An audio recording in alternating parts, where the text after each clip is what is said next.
Olá pessoal, nas últimas aulas nós discutimos os processos de decaimento radioativo. Nessa aula nós vamos abordar a questão da liberação da energia nesses processos de decaimento. Então vamos começar com o decaimento alfa. O decaimento alfa pode ser escrito como sendo a emissão de um núcleo do elemento hélio a partir de um núcleo π instável.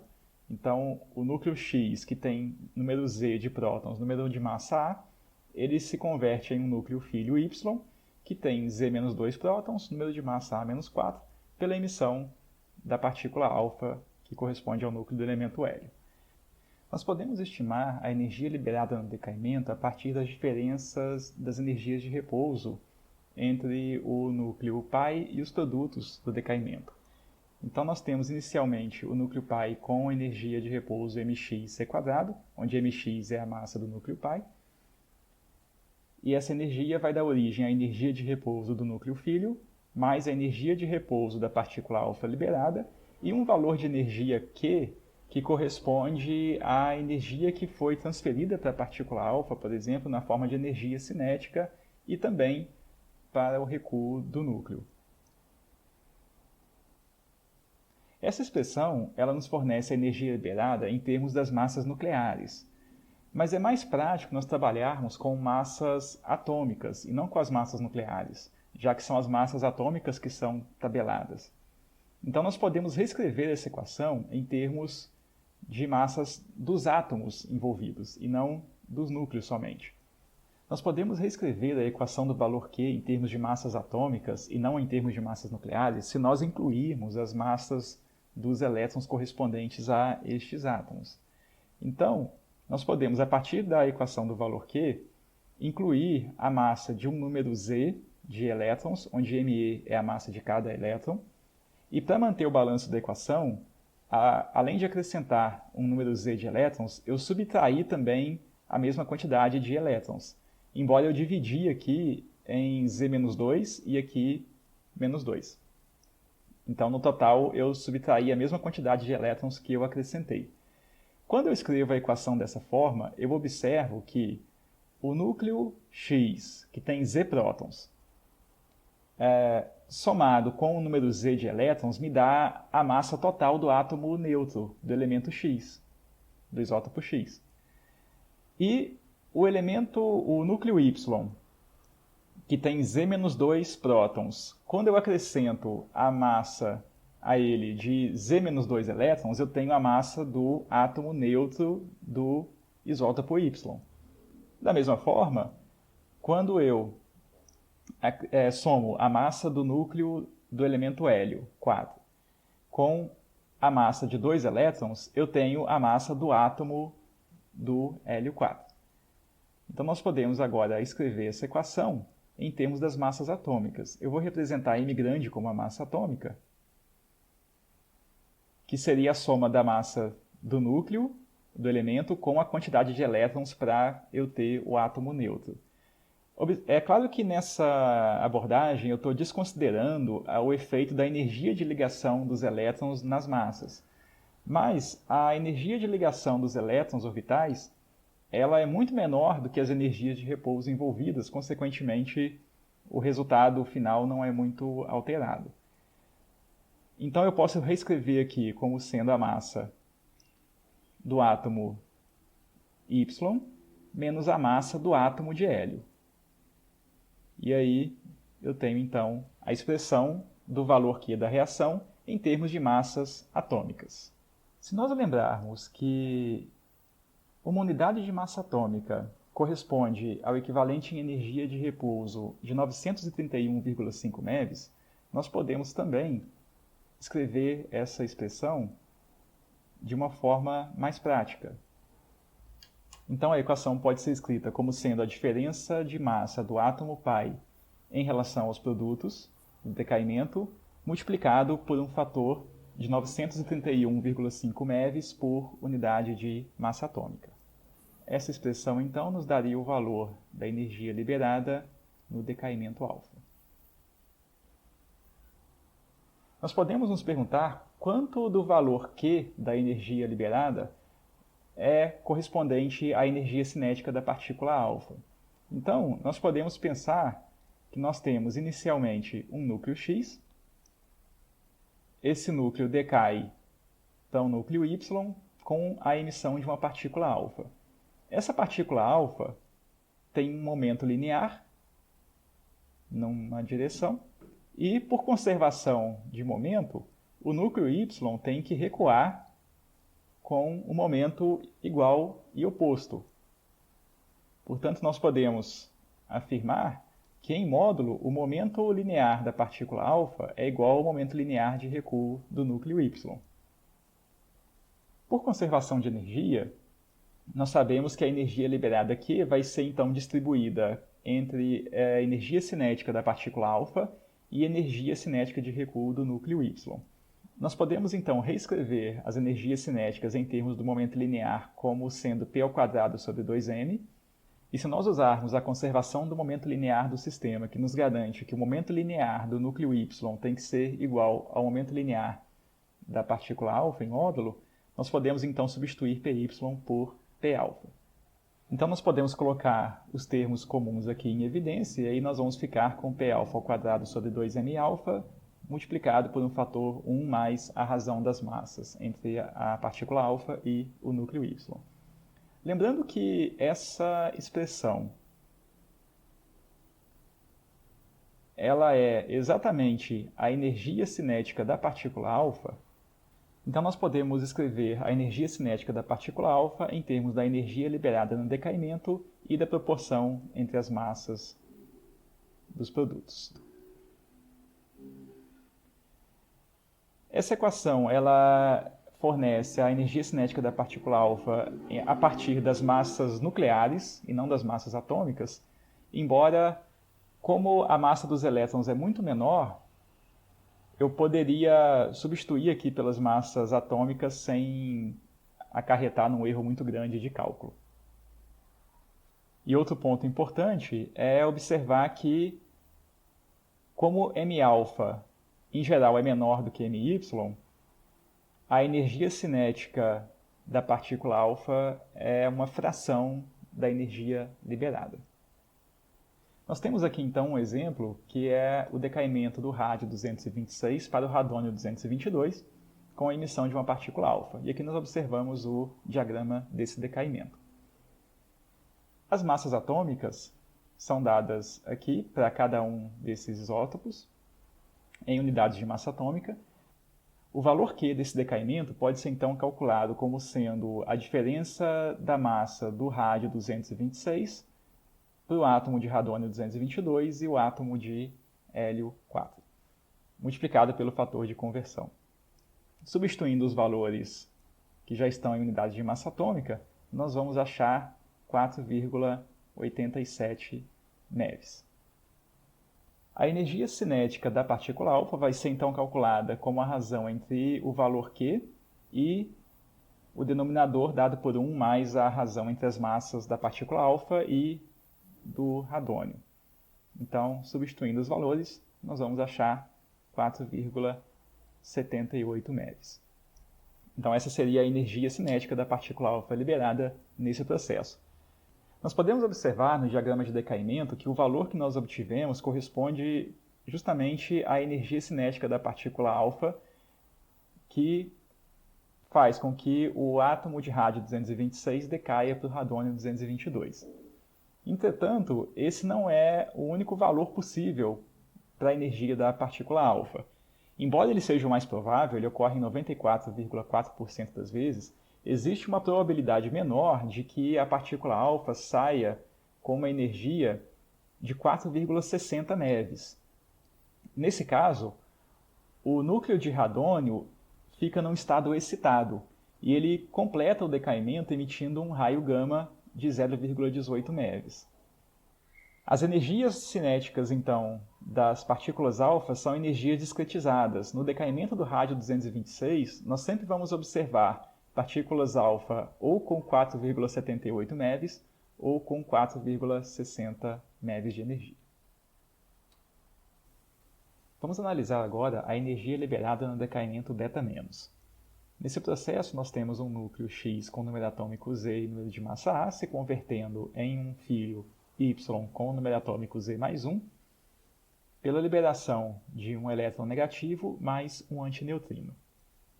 A energia liberada, então, nesse decaimento pode ser escrita a partir da conservação da energia, sendo a energia de repouso do núcleo X dando origem ao núcleo Y, mais a energia correspondente à massa do elétron, mais a do antineutrino, e a energia liberada para essas partículas como o valor Q. Nós podemos desprezar a massa do antineutrino, já que ele é uma partícula com massa muito menor que a do elétron.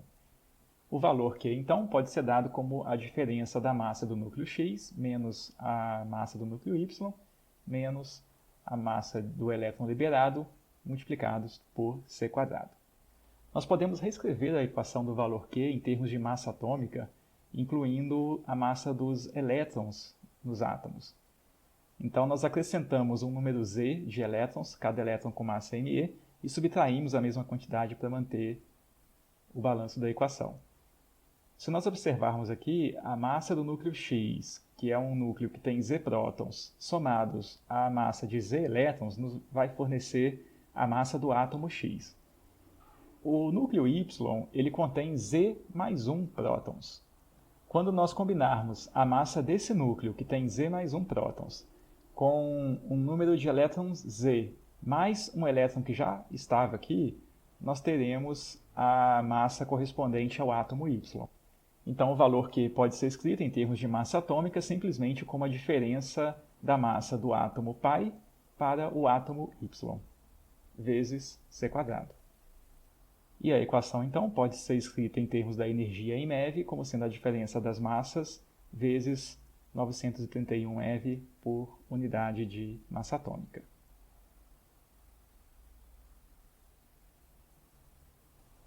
No caso do decaimento beta, a energia liberada é compartilhada entre o elétron, o antineutrino e também o recuo do núcleo. Como o elétron e o antineutrino são as partículas mais leves que o núcleo, em geral elas tendem a carregar a maior parte da energia. Mas, por conservação de momento, nós vamos ter uma situação em que a energia liberada vai ser compartilhada entre as duas partículas. Então, no decaimento, nós temos um núcleo X, ele vai se converter em um núcleo Y com a liberação de um elétron e de um antineutrino. O valor Q vai ser compartilhado entre essas duas partículas, de forma que nós temos agora uma distribuição contínua de energia para o elétron. Então, diferentemente do decaimento alfa, no decaimento beta, o elétron pode ter desde um valor zero até o valor máximo Q. A diferença da energia do elétron é passada para o antineutrino. Então, nós temos uma distribuição contínua de energia.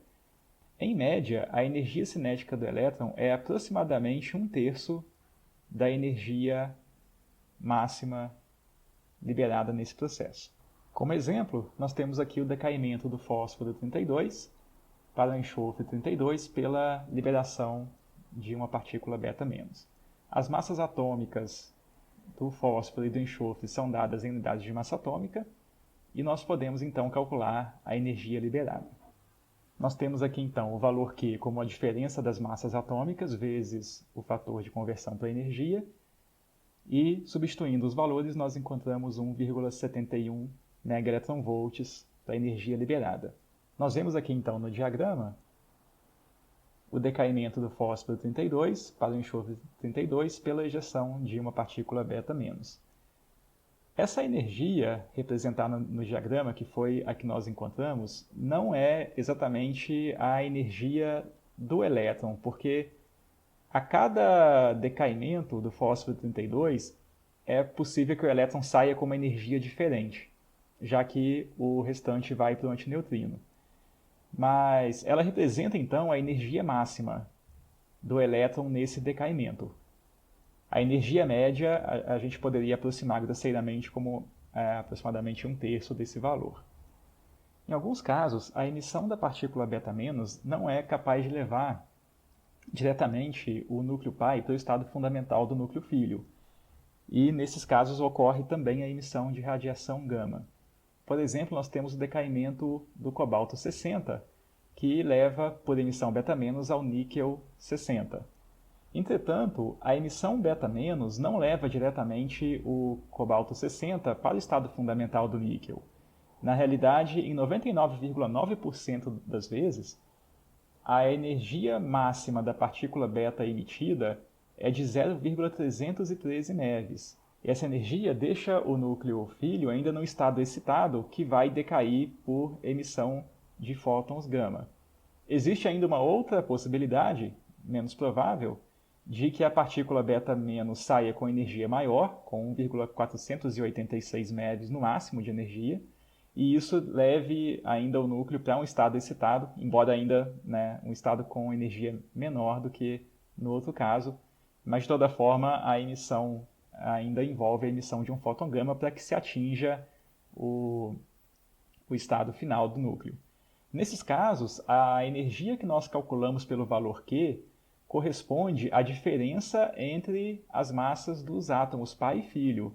Então, nós obteríamos, fazendo os cálculos, 2,818 MeV, que não corresponde à energia máxima das partículas beta emitidas nesse caso. Vamos analisar agora o caso do decaimento beta+, que consiste na conversão de um próton do núcleo em um nêutron com a emissão de um pósitron e um neutrino. Então, nós temos aqui o núcleo pai se convertendo em um núcleo filho que possui um número Z menos 1 de prótons em relação ao pai que possui Z, mais o pósitron que corresponde ao elétron positivo, mais o neutrino. Nós temos aqui a equação em termos de energia, a energia de repouso do núcleo pai, sendo igual à energia de repouso do núcleo filho, mais a energia de repouso do pósitron e a do neutrino, e o valor Q de energia liberada no processo. Aqui, novamente, nós vamos também desconsiderar a massa do neutrino e podemos escrever, então, a equação do valor Q. A equação, então, em termos das massas nucleares, fica sendo a diferença da massa do núcleo X para a massa do núcleo filho menos a massa de um elétron. Podemos reescrever essa equação em termos de massa atômica, fazendo o mesmo processo que fizemos anteriormente, acrescentando e subtraindo a massa correspondente ao número Z de elétrons. Dessa forma, então, nós temos a massa do núcleo X com Z prótons mais a massa de Z elétrons, nos fornecendo a massa do átomo do isótopo X. Nós vamos representar por M grande.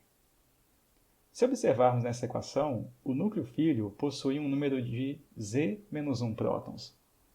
Podemos combinar com a quantidade de elétrons que está sendo subtraída aqui também, entretanto, nós teríamos Z menos 1 elétrons, de forma que sobraria um elétron nessa subtração, que nós vamos combinar com esse elétron que já estava aqui. Então, nós ficaríamos com a massa atômica do isótopo Y menos 2 vezes a massa eletrônica. Podemos escrever essa equação, então, como a diferença de massa do núcleo pai e do núcleo filho, vezes C², menos 2 vezes a massa eletrônica, vezes C². Considerando que a energia de repouso de um elétron é 0,511 MeV, então a equação pode ser colocada em termos deste valor.